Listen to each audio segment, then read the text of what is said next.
So, welcome to FOB, Mr. Sandeep Chhabra.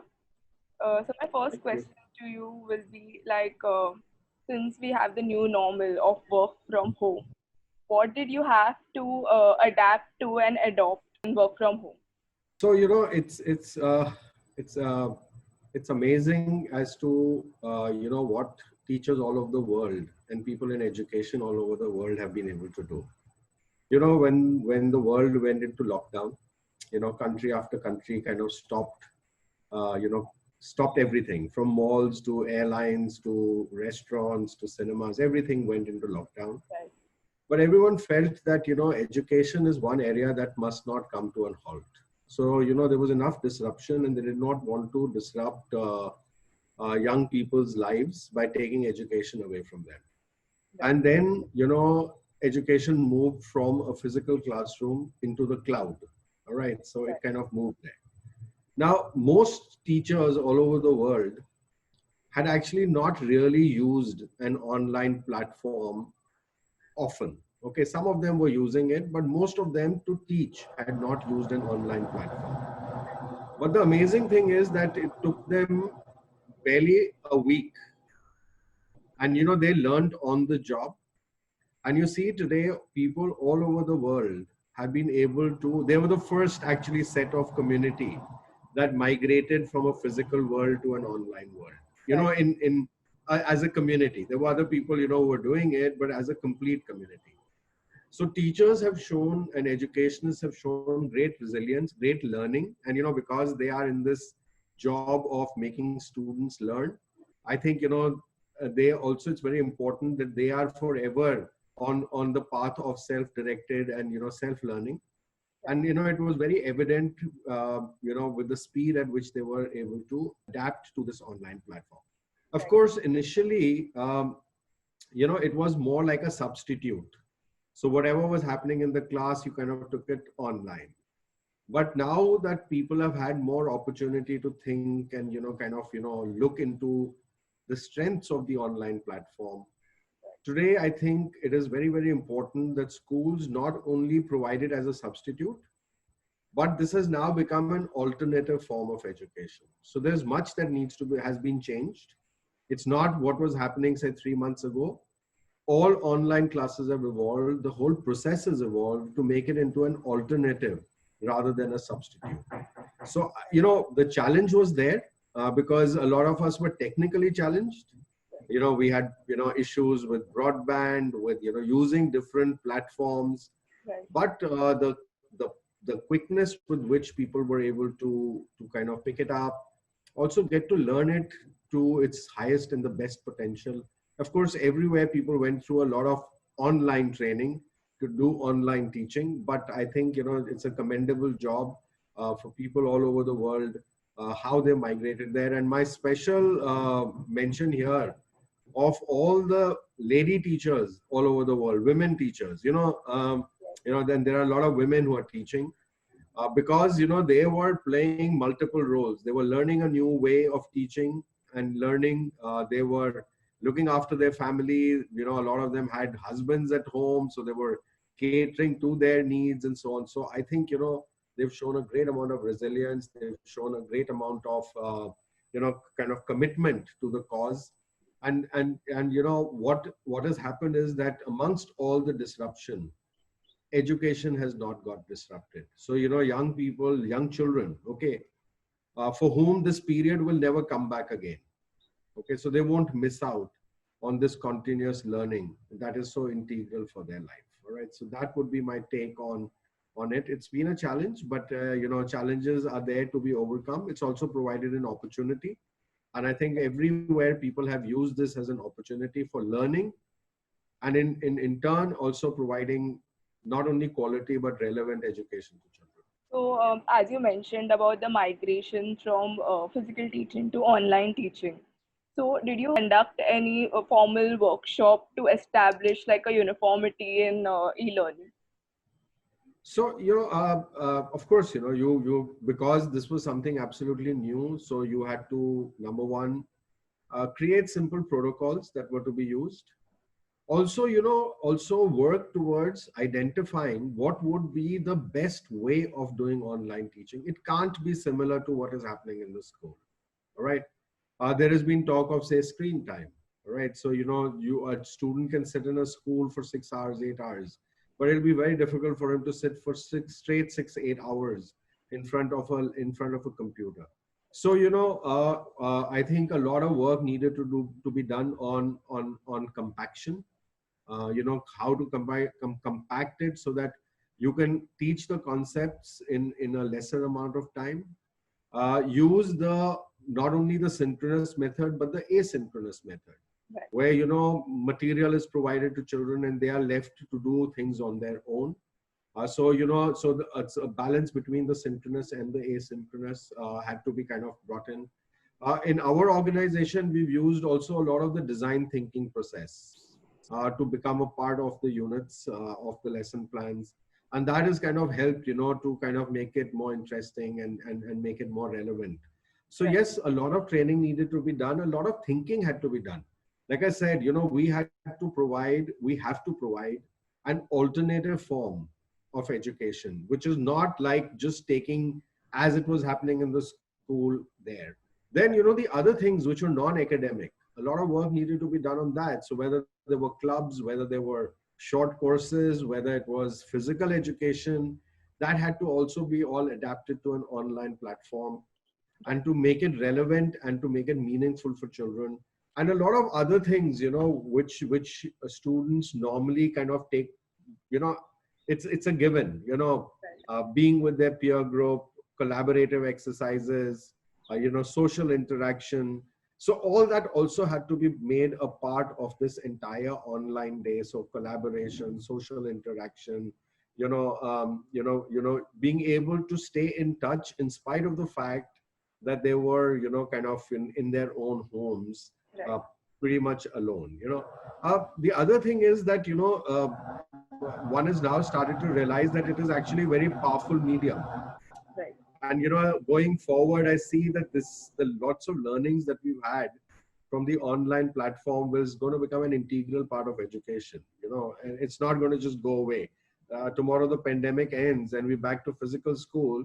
A lot of things that the teachers and students and parents and the entire community has learned is going to stay with us. And hence that the term that is being used a lot about blended schools is going to Right. become a reality. Right. So, with the new innovations, do you have any common concerns of the parents? Like, some questions that parents are asking often. So, yeah, like I said, initially the concern was, what are they going to do because of isolation on mental health? Right. Of course, like I said, screen time, the importance of social interaction.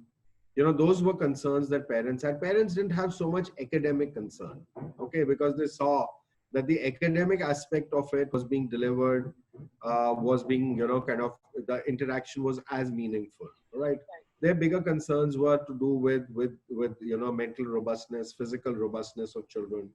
And like I said, we've kind of tried to address all of them by giving opportunities for social interaction, for physical activity, for the availability of counselors, counseling sessions, Right. life skill sessions.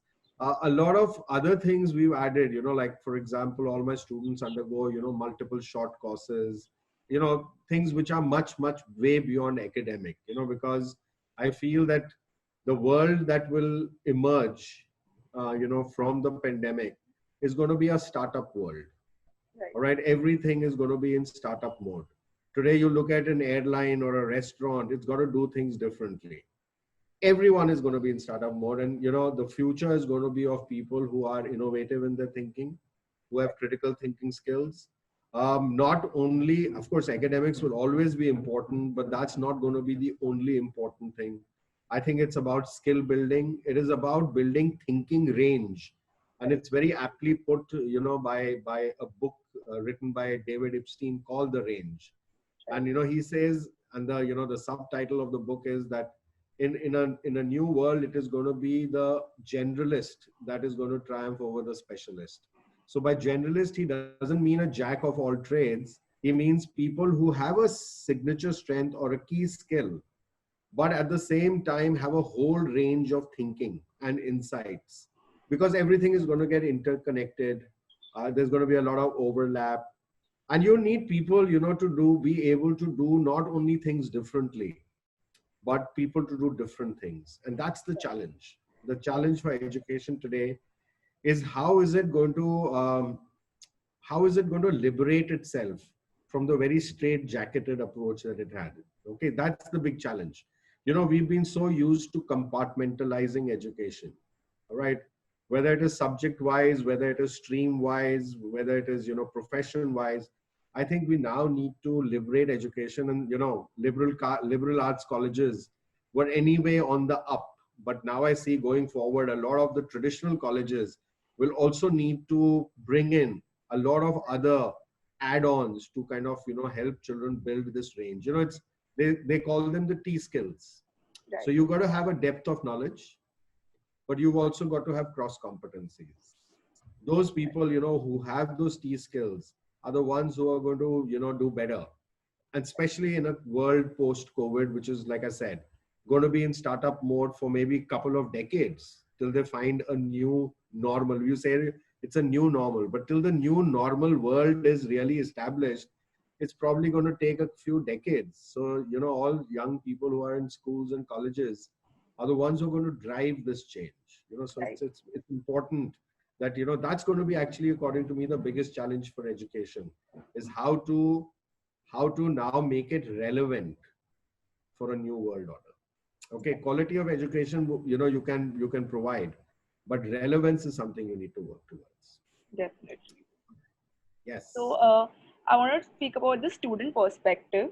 So, like every child has a different grasping ability and different adapting energy. So, how organization, what steps is the organization taking to make, help these students who are a little bit slow? So, fortunately, I'm a part of an IB school, Okay, and differentiated instruction is an integral part of our education. So it's right, not something that is going to happen because of the pandemic. It was always there, right? So, all children learn differently and learn at different pace, and the entire curriculum is designed in such a way that every child's need is taken into consideration. You can't expect everyone to have the same ability in the same conditions. I mean, if I'm giving an example. I mean, Dhoni is a great cricketer, okay, as a great sportsman, okay.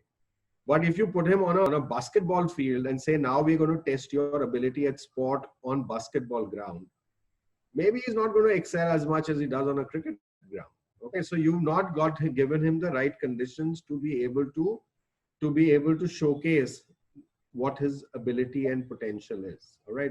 So DI, as it is called, is always been a part of the IB education, because they know that everyone knows that children will learn differently at different pace, and therefore the entire inquiry cycle is designed in such a way that it allows children to learn at different pace, and be able to cope with whatever they need to kind of understand, take more time to understand or figure it out for themselves. The important thing is that uh, the focus has to be on allowing children to learn, you know, and not focus on the teaching aspect of it, right? The difference is that, the focus has to be on learning rather than only on teaching. Okay, and the differentiated instruction and the pace of instruction and allows the students to kind of learn at their own pace. All right, and there are various methods that are used for this. I'm not going to go into details of that, but yeah, it's a very well um, formed way of delivery of curriculum, which allows for this differentiated instruction. so I would like to ask you your thoughts, like the positive perspective and the negative perspectives about the new education policy 2020. The new education policy, in my opinion, is an outstanding policy. Um, it is what is required for the new world order. It is a policy which is kind of which matches what international baccalaureate was actually doing. So we've been doing that, basically skill building, basically getting children on the path of self-directed learning, right? Building, cross competencies, building thinking, critical thinking. So a lot of it has got addressed. The entire policy, in a nutshell, is focusing on making people be future ready. All right. There's no point of giving them education or so-called education which is obsolete and outdated. So I think, a huge amount of effort has been put in framing the policy. All right. So there is only positive, according to me, in the new education policy. The negative or the difficulty that I see is the implementation, is the training of people to change mindset from how they've been conducting or delivering education to kind of now move to a new way of education. That probably will be a challenge. But whenever you want to bring change and this kind of transformational change, there are always challenges. I'm sure there will be a way found. But it's better to begin and maybe partially succeed than not to begin at all. I mean, I've read it in great detail. I feel very happy that this effort has been made. So my compliments to all the people who kind of framed it. And it's going to bring about the required or the necessary change in preparing people for and being future ready. It's education has to now move away from just being something which kind of gets your school education, something which gets you into a college. The purpose of education in a school is not to just get into a college, okay, and do your course in college. I think purpose of education has to be preparation for life. And I think the new policy kind of focuses on getting people prepared for life. So a lot of positives, a brilliantly framed policy, implementation, and kind of getting people to come on board and bring about the desired change will be, like I said, will be a challenge. But every, every transformation, if you have to bring, you've got to kind of face those challenges and overcome them. So I'm extremely happy that it is coming into play. Right. So, what do you think? What more steps the government can take to make education accessible at the national level? India is a huge country. Yes. Okay, it's got a very large population, and sometimes the effort that various governments put in, and they've been putting in, sometimes they go unnoticed because of the size of the country, and the somehow the impact doesn't seem to be visible. But I think over the last maybe 3-4 decades now, there has been effort. Whether it was to kind of provide free education, uh, you know, even for the not so affluent or the marginalized families, provide them midday meals. They've done a lot, to try and see that students come into school. I think there is now more awareness amongst parents of from all strata of society that it is important for children to go to school, and therefore more and more kids are going to school. And although this, because of the largeness of the country, I think the change will be a little slow, but it is happening. Uh, there is now talk of this huge increase in the amount that the government is going to spend on education. All those are going to kind of contribute in making quality education available to students. Indian students have always done well, right? So there must be a lot of things that are going on right in the Indian education system for children. When they compete or go out overseas and compete with the rest of the world, our kids do stand out. Okay, so there is, I see it from a positive angle that Indian students are extremely hardworking. So are the Indian teachers. And that is half the battle won, because there is a lot of diligence and rigor that is involved. Right. Yeah. So I'm sure, as time will go on, there will be, lots and lots of improvement very actively, and it'll translate into the change that is required. Yes, definitely. So, Mr. Sandeep Chhabra, thank you so much for your insights, and we had a lovely time. Thank you. Thank you so much. Thank you. God bless you. Take care.